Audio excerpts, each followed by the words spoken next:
The Awakening. The grand chamber of the Galactic Council fell silent as High Arbiter Zorth rose from his seat, his iridescent scales catching the light from the artificial suns above. Around him, representatives from 27 spacefaring species waited with practiced patience. Some had traveled for weeks to attend this quarterly gathering where the fate of inhabited systems across 3 spiral arms was decided. The motion to reclassify the Solarian quarantine zone is denied, Zorth announced, his 3 primary eyes narrowing at the Vexillian delegate who had dared to bring up the matter. The zone remains restricted as it has been for the past 80 cycles. Delegate Nuritas fluttered her membrane wings in agitation. With respect, High Arbiter, the quarantine serves no purpose. The humans have been extinct for over 8 decades, their colonies dust, their ships derelict. We waste valuable resources patrolling empty space. Murmurs rippled through the assembly. The human question always stirred discomfort. The decision stands, Zorth said firmly. The zone remains closed until the full century passes as established in the Accord of Terrace 4. As the council moved to other matters, none noticed the small light blinking on the communications array at the far side of the chamber. None except Terrell, a junior communications technician, whose 6 digits trembled as he verified the signal's origin, the impossible signal. Admiral Krefna of the Allen Enforcement Fleet considered himself practical above all else. He did not deal in legends or ghosts. When he was ordered to investigate a signal anomaly in the Solarian quarantine zone, he expected to find a malfunctioning beacon or, at worst, scavengers illegally mining the ruins. Status report. He commanded, standing at the bridge of the Unyielding Truth, the flagship of his patrol squadron. We're approaching the coordinates, Admiral, replied his first officer. Scans show no vessels in the vicinity. The signal appears to be coming from Outpost Zeta 9. Krefna frowned. Zeta 9 was one of the abandoned human military installations that had been systematically neutralized after the fall of Earth. It should have been dead, stripped of power decades ago. Maintain distance. Send in the drones first. The drones descended through the thin atmosphere of the small moon where Zeta 9 had been built into the rock itself. Their cameras revealed dust-covered corridors, abandoned control rooms, and empty living quarters, all as expected for a facility untouched for 80 years. Then one drone reached the central command center. Admiral, the sensor officer's voice cracked. There's movement. The drone's footage showed a figure in a sealed environment suit moving between terminals, methodically activating systems. The suit's design was unmistakable even to species who had only seen them in historical records. Human. Impossible, Krefna whispered. They're extinct. The Great Plague. Sir, we're detecting power surges throughout the facility. Defense systems are coming online. Krefna had just enough time to order evasive maneuvers before the first missiles launched from the outpost's concealed silos. 3 struck before the shields fully engaged, rocking the massive warship. Return fire. Destroy that outpost, he roared. But even as the words left his mouth, the tactical officer shouted in alarm, Sir, we're picking up similar activations across the sector. Dozens of installations going live simultaneously. In the drone's final transmission before it was destroyed, the human figure turned toward the camera. Though the face was obscured by the helmet's visor, the gesture that followed was universally recognized, a single raised middle finger. Commander Alina Vega removed her helmet as the last of the air scrubbers finished their work. After 80 years in stasis, the stale taste of recycled atmosphere felt like a luxury. Around her, Outpost Zeta 9 hummed with renewed energy as ancient fusion reactors roared back to life. Status report, she commanded, her voice hoarse from disuse. Defensive measures deployed successfully, responded Lieutenant Wallace, checking the tactical displays. The Allen vessel has withdrawn to a safe distance but remains in orbit. 5 other outposts have confirmed activation. We're still waiting on the others. Elena nodded, running a hand through her close-cropped hair. And the Sentinel protocol? Fully operational. The data package has been transmitted. Every major communications hub in Yarian space will receive it within the hour. Elena smiled grimly. Good. It's time they remembered what they tried to bury. The Sentinel protocol had been humanity's final contingency, a massive information dump designed to expose the truth. Not a virus as the Yarian propaganda claimed, but a betrayal. While humans fought on the front lines against the Void Collective, their supposed allies had conspired to eliminate them, fearful of humanity's rapid technological advancement. Earth hadn't fallen to disease. It had been bombarded from orbit by the very civilizations it had helped defend. "Commander," Wallace called out, "we're receiving a transmission from the Phoenix Ascendant. It's General Santos." Alina moved to the communications terminal, her heart pounding.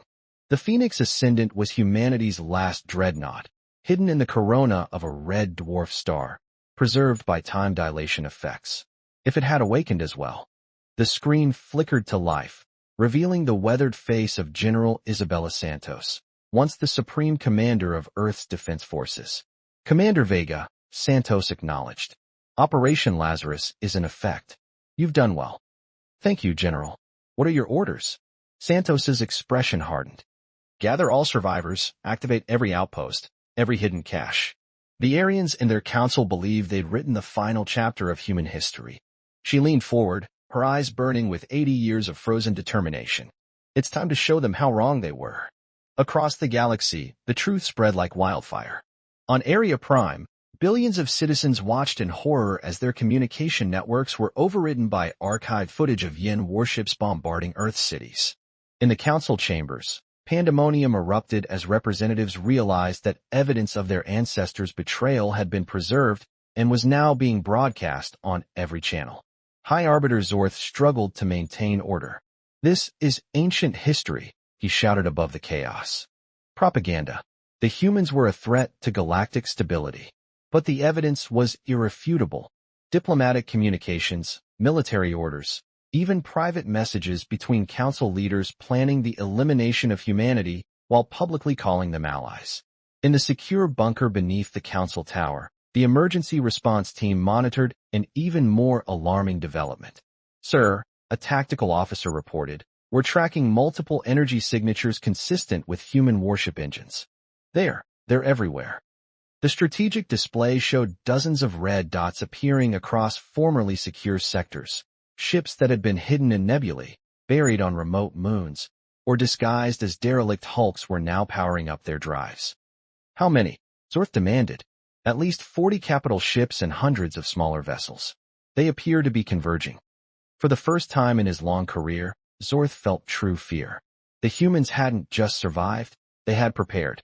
On the bridge of the Phoenix Ascendant, General Santos watched as her scattered fleet rejoined formation. 80 years ago, when the betrayal became clear, she and other military leaders had enacted the Lazarus Protocol, hiding a portion of humanity's military might and placing key personnel in stasis while the enemy believed they had achieved total victory. Now the sleepers had awakened. "All ships report ready, General," her communications officer announced. Around her, the bridge crew, all survivors of Earth's fall, stood at their stations with grim determination. They were the last of their kind, or so they had believed. But preliminary reports from the activated outposts suggested something even more remarkable: hidden enclaves of human survivors on remote worlds, descendants of those who had fled during the initial attacks. Humanity had not died. It had scattered, endured, and waited. "They've mobilized their home fleet," Tactical reported. "They're forming a defensive perimeter around their capital." Santos nodded. "As expected. They think we want revenge." She turned to her executive officer. "Prepare the jump drives. Our target is not Aryan. They were just the enforcers. We're going to the true source." She pointed to a seemingly empty region of space on the tactical display, the hidden seat of the council. For decades, the Allen Council had portrayed itself as a democratic assembly of equals, but humanity's intelligence had uncovered the truth before the fall. The public council was merely a facade. The true power lay with the progenitor conclave, an ancient species that manipulated galactic politics from the shadows. "Send word to Commander Vega," Santos ordered. "Phase 2 begins now." As the Phoenix Ascendant prepared to jump, Santos gazed at the stars outside the view screen. Somewhere out there were the architects of humanity's near extinction. They had believed humans too short-lived to hold grudges, too disorganized to plan long-term revenge. They were about to learn just how wrong they had been. The reckoning. The void between stars rippled as reality itself gave way to the Phoenix Ascendant's jump drives. The massive dreadnought emerged at the edge of an unremarkable binary system, followed by its battle group, 7 heavy cruisers and their escort vessels, the largest human fleet assembled since the fall of Earth. General Santos stood motionless as her sensors officer confirmed what their intelligence had suggested for decades. Hidden within the gravitational interference between the twin stars was a massive artificial construct, nearly the size of a small moon. "Magnify," she ordered. The main view screen shifted, revealing an elegant structure of impossible geometry, curves and angles that seemed to defy conventional physics, the hidden throne of the progenitors. "No response to our arrival," Tactical reported. "Their stealth systems are still active. They don't realize their camouflage has failed." Santos nodded. "Deploy the quantum disruptors." For specialized vessels broke formation, positioning themselves around the binary system. Each activated a device that humanity had been developing in secret before the betrayal, technology that the progenitors had feared enough to orchestrate humanity's downfall. The quantum disruptors fired simultaneously, their beams invisible to conventional sensors, but devastating to the probability field that kept the progenitor station hidden. Like a mirage dissipating in reverse, the station's true form manifested fully, a sprawling complex of gleaming towers and massive hangar bays, home to the species that had manipulated galactic civilization for millennia. "Now they see us," Santos said quietly. "Open a channel." On Outpost Zeta 9, Commander Elena Vega watched the tactical display with growing anticipation. The general strike against the progenitor station was merely one aspect of Operation Lazarus. While the main fleet engaged the puppet masters, her role was perhaps even more crucial, rallying the scattered survivors of humanity. "Signal from Outpost Epsilon 3 confirmed," Lieutenant Wallace reported. "They've made contact with the Martian diaspora on Proxima B. Nearly 30,000 descendants of the original colonists, Commander. They've preserved Earth technology and culture in secret for 3 generations." Elena felt her throat tighten. 30,000 more humans than she had dared to hope existed in the entire galaxy. And the others? Reports still coming in. The mining collective in the Kuiper Belt preserved 5,000 souls. The Deep Space Research Station at Wolf 359 has 12,000. The subterranean colonies on Eurabitor appear to have survived intact, almost 60,000. Each report added to the impossible tally. Humanity hadn't just endured. In some cases, it had thrived in hiding, developing technologies and societies out of necessity that might never have evolved otherwise. "The Council races are scrambling," Tactical reported. "The Allen home fleet has divided, half remaining to defend their capital, the others attempting to contain our activated outposts." Elena smiled grimly. "They still don't understand. Activate the Prometheus protocol." Throughout the quarantine zone, ancient weapons platforms that had lain dormant for decades suddenly powered up, not to attack, but to broadcast. The electromagnetic pulses that surged forth were precisely calibrated to disrupt the neural interfaces that most Council races relied upon for ship operations, while leaving human tech unaffected. Across 3 sectors, Allen vessels suddenly drifted powerless, their crews struggling with manual backups they had never needed to use. "The path is clear," Elena announced to her crew. "Launch the arcs." From concealed hangar bays throughout the outpost, massive colony ships emerged, vessels designed not for war but for salvation. While the Council believed they had destroyed humanity's future, these ships had been preserved to carry survivors to new homes beyond the reach of their betrayers. Now they would serve a different purpose: reunification. On the Allen homeworld, panic had given way to resigned dread. The historical archives that the humans had released through the Sentinel Protocol couldn't be denied. The Yin Ascendancy, along with 6 other major powers, had indeed conspired to eliminate humanity while publicly maintaining an alliance. In the Council emergency bunker, High Arbiter Zorth faced the grim faces of his inner circle. "How do we negotiate with them?" asked Defense Minister Krell. "They have every right to destroy us as we tried to destroy them." Zorth stared at the tactical displays showing human forces systematically neutralizing Allen defenses without inflicting casualties. "That's what I don't understand. They're disabling our ships, not destroying them. Why?" The answer came moments later when every communication device on the planet simultaneously activated, displaying the face of Commander Elena Vega. "People of Alia," she began, her voice translated flawlessly into the clicking consonants of the Allen language. 80 years ago, your leaders betrayed humanity and attempted genocide against our species. They feared our potential and sought to eliminate us, while we fought to protect you from the Void Collective."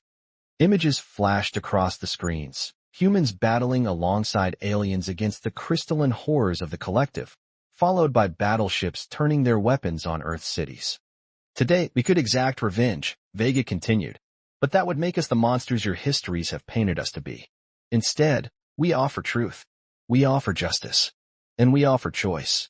The transmission shifted to show the massive colony ships now entering orbit around the Allen homeworld. These vessels contain representatives from every human enclave that survived your betrayal. They come not as conquerors, but as witnesses. Your common citizens will hear their stories. You will face your history, and then Alia will vote on your leadership's fate. The transmission ended, leaving stunned silence in the bunker. They're holding a referendum, Krell whispered in disbelief. Zorth slumped in his chair. No, they're doing something far worse. He looked up, his scales dulled with the realization. They're showing mercy. Aboard the Phoenix Ascendant, General Santos faced the progenitor conclave across a virtual conference. The ancient beings, translucent, multi-limbed creatures that had evolved beyond physical form millennia ago, had finally agreed to direct communication after Santos had demonstrated that their hidden station lay completely at her mercy. You cannot undo what has been done, the first progenitor stated, its thoughts translated into speech. Humanity was deemed too dangerous to allow unfettered development. The decision was necessary. Necessary, Santos repeated, steel in her voice.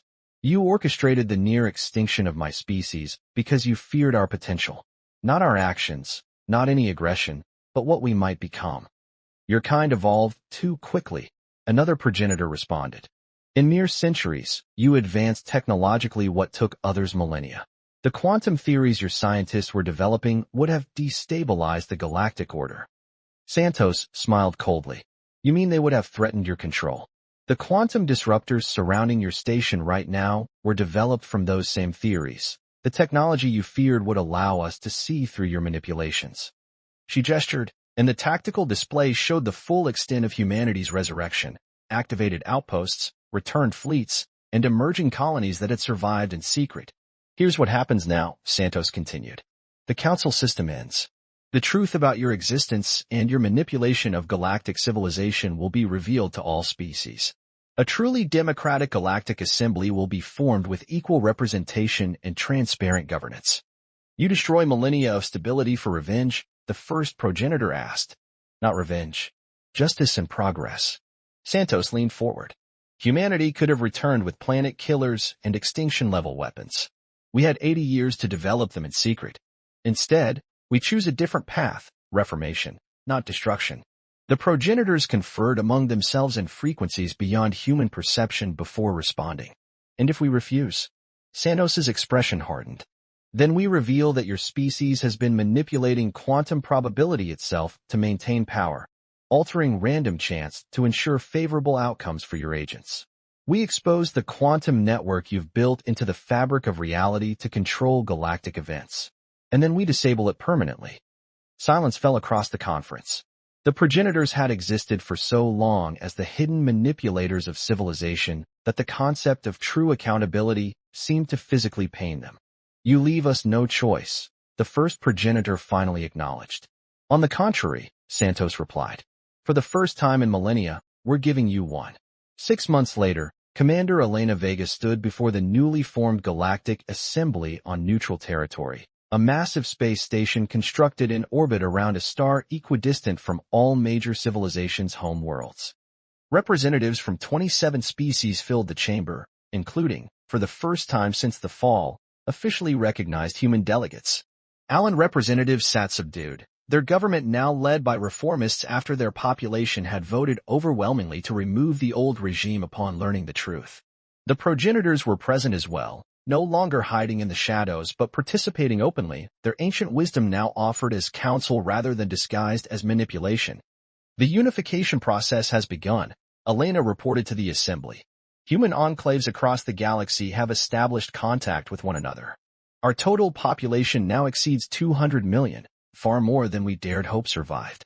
Murmurs rippled through the gathering. The number was a fraction of humanity's pre-fall population of billions, but it represented something miraculous, a species that had refused extinction. The last of our outposts have been reactivated, she continued, and with them, we bring a proposal. Alina activated a holographic display showing a familiar blue-green world. Earth, still bearing the scars of orbital bombardment but gradually healing under the care of automated restoration systems that had worked silently for decades. Humanity requests permission to return home, she stated simply. Not to reclaim Earth exclusively, but to establish it as a memorial world and a testament to both the darkest and brightest potentials of sentient life. The Allen delegate stood. The Allen ascendancy supports this request and offers resources for the restoration project as the first step in our reparations. One by one, representatives of the former council races, those who had participated in the betrayal, rose to offer similar support. As the assembly voted unanimously to approve the proposal, Alina glanced at General Santos, who watched from a private viewing gallery. The older woman gave an almost imperceptible nod of approval. They had achieved something greater than revenge. They had forced the galaxy to confront its failures and chart a new course, one where humanity would not just survive but help ensure such betrayals never happened again. 1 year after humanity's return, Alina stood on the surface of Earth for the first time in her life. Though born in space to parents who had fled the bombardment, she had grown up on stories of the homeworld's beauty. The restoration was far from complete. Vast regions remained uninhabitable, and the scars of the attack would take centuries to fully heal. But life was returning. Plants pushing through irradiated soil, animals reintroduced from genetic archives, and now people. A small settlement had been established near what was once the Mediterranean Sea, populated by volunteers from human enclaves across the galaxy. Among them were scientists, historians, and children born generations after the fall who knew Earth only as a legend. Elena watched as a group of children, human, Allen, and representatives of 3 other species, planted trees in the newly decontaminated soil, an educational exchange program, one of many initiatives designed to build understanding between formerly alienated civilizations. Not what I expected, General Santos said, joining Elena on the observation platform. When I first went into stasis, all I dreamed about was making them pay. Elena nodded. Revenge would have been easier. Easier, but ultimately hollow. Santos looked out over the recovering landscape. This is better. We forced them to see us not as threats or enemies or victims, but as equals, as teachers. She smiled faintly. That's a revenge of sorts, I suppose. A communication alert chimed, and Elena checked her wrist display. The quantum network that the progenitors had once used for control had been repurposed as an open communication system, allowing instant contact across vast distances.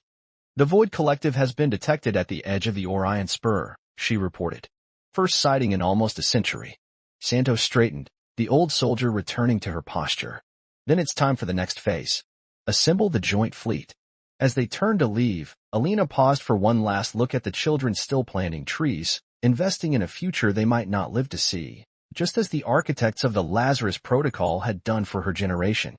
The galaxy had thought humanity defeated, forgotten, and lost to history. Instead, they had become its salvation and its conscience, a role far more powerful than conquerors or victims. Humanity had returned not just to survive but to ensure all species could thrive together. The reckoning hadn't been destruction after all. It had been redemption.